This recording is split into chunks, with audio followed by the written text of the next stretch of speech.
एक ऐसा समय जहां नौकरियां नहीं थी, रिजर्वेशन नहीं था। ऐसे मुश्किल समय में आए एक ऐसे शख्स जो लोगों के लिए मसीहा बन गए। ओबीसी के लिए सरकारी व शैक्षिक संस्थानों पर 27% नौकरियां प्राप्त करी। आखिर कौन थे ये शख्स?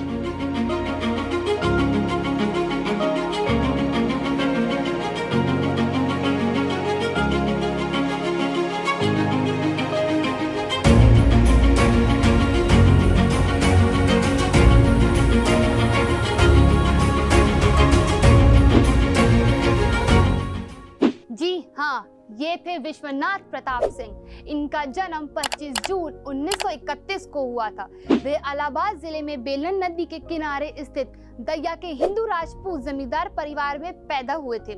उन्हें मंदा का राजा बहादुर राम गोपाल सिंह ने गोद लिया और वे उनके उत्तराधिकारी बने। 1941 में 10 वर्षीय आयु में मंदा के राजा बहादुर बने।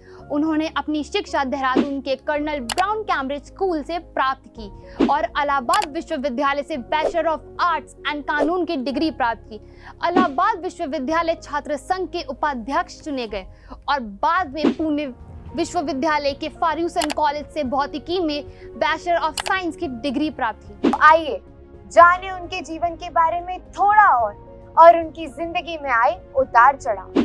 वीपी सिंह की जनसेवा की भावना उन्हें राजनीति में खींच लाई। उन्होंने उत्तर प्रदेश के मुख्यमंत्री और बाद में केंद्रीय वित्त मंत्री जैसे कई महत्वपूर्ण कार्य किया। जी हाँ, यह थे विश्वनाथ प्रताप सिंह, जो उत्तर प्रदेश के मुख्यमंत्री थे और इनको आगे बढ़ाने में संजय गांधी का बहुत बड़ा हाथ था।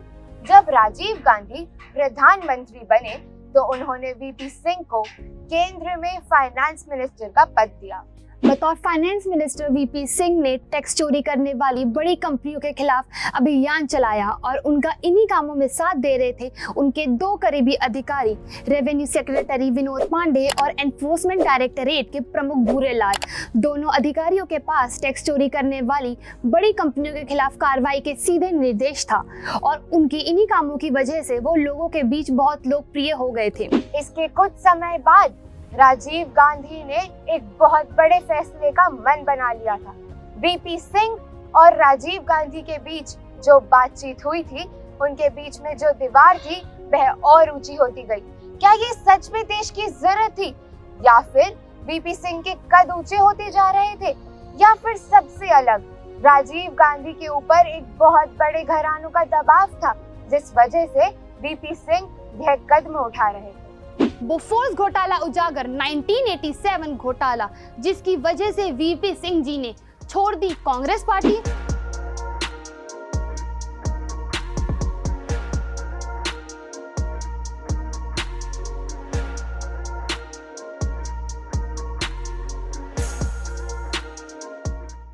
सन 1987 में ये बात सामने आई कि स्वीडन की हथियार कंपनी बोफोर्स ने भारतीय सेना को तोपें सप्लाई करने का सौदा हथियाने के लिए $80 लाख की दलाली चुकाई थी। उस समय केंद्र में कांग्रेस की सरकार थी जिसके प्रधानमंत्री राजीव गांधी थे। स्वीडन की रेडियो ने सबसे पहले 1987 में इसका खुलासा किया। इसे ही बोफोर्स घोटाला या बोफोर्स कांड के नाम से जाना जाता। उसके कुछ समय बाद हुआ जनता दल का गठन। 1988 में कांग्रेस से निष्कासन के बाद वीपी सिंह ने महत्वपूर्ण भूमिका निभाई, जिसने राष्ट्रीय मोर्चा गठबंधन के तहत विभिन्न राजनीतिक समूह को एक साथ लाए। 1989 के आम चुनाव में जनता दल कांग्रेस पार्टी के बने मजबूत विकल्प, जिसके नेता बने वीपी सिंह। 1989 के आम चुनावों में भाजपा और वामपंथी मोर्चा के समर्थन से जनता दल के नेतृत्व वाले राष्ट्रीय मोर्चा गठबंधन के कांग्रेस पार्टी को हराया। वीपी सिंह 2 दिसंबर 1989 को भारत के 8वें प्रधानमंत्री के रूप में शपथ ली। फिर 1990 में रथ यात्रा और अयोध्या आंदोलन के दौरान ही भाजपा ने लाल कृष्ण आडवाणी के नेतृत्व में राम मंदिर के निर्माण के लिए समर्थन जुटाने हेतु राम रथ यात्रा शुरू की। इस संप्रदा एक ध्रुवीकरण ने राजनीतिक वातावरण को तनावपूर्ण बना दिया। वीपी सिंह ने बिहार में लाल कृष्ण आडवाणी को गिरफ्तार करने का आदेश दिया, जिससे भाजपा ने उनकी सरकार का समर्थन वापस ले लिया 1990 नवंबर में उनकी सरकार गिर गई। भाजपा का समर्थन करने और जनता दल के भीतर आंतरिक असंतोष के सामना करने के बाद वीपी सिंह ने नवंबर में 1990 में प्रधानमंत्री पद से इस्तीफा दे दिया। उनके इस्तीफे में प्रधानमंत्री के रूप में उनके छोटे कार्यकाल का अंत कर दिया। हालांकि उनके निर्णय विशेष रूप से आरक्षण के संबंध में आने वाला वर्षों तक भारतीय राजनीति को प्रभावित करते रहे। वीपी सिंह के इस्तीफे के बाद भी वे राजनीति में सक्रिय रहे, लेकिन उन्हें फिर भी वैसी ताकत नहीं मिली। उन्होंने समाज, न्याय, धर्मनिरपेक्षता हेतु और शासन में पारदर्शिता की वकालत जारी रखी।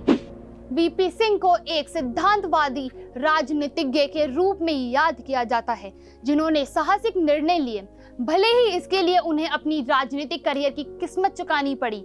उनकी विरासत विशेष रूप से मंडल आयोग के काम और भ्रष्टाचार के खिलाफ उनके रुख से जुड़ी है। भले ही उनको कोई याद ना करता हो, पर उनके कार्यक्रम हमेशा हमें प्रभावित करते रहेंगे।